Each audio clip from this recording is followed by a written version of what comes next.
I love these wonderful English mild ales.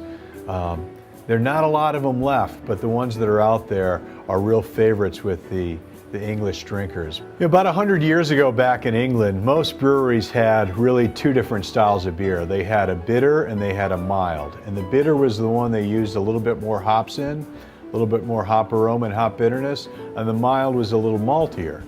And over the years, the bitters really gained dominance and the milds really stayed very local. We started making mild ale at our brew pub back in '92, and we've been making it ever since, and decided it was a great style to put into package for the winter, because it's got enough richness to really match up to those wintry flavors, but it's still a good drinkable beer. When you see it, it's got kind of a reddish brownish color.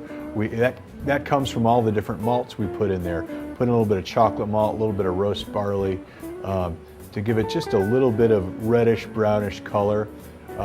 When you put it up to your nose, you smell not only that malt, but a little spiciness, and that comes from another ingredient we put in there.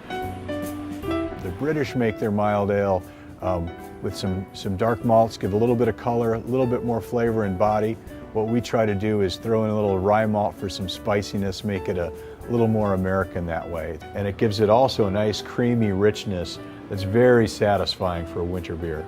Works great with a hamburger, a little bit of barbecue, some chicken wings.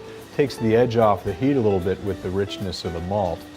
We think it's a perfect beer for any winter occasion, because again, it's got a little bit of richness to it to satisfy you on a cold day, but not too much to overpower the dish in front of you.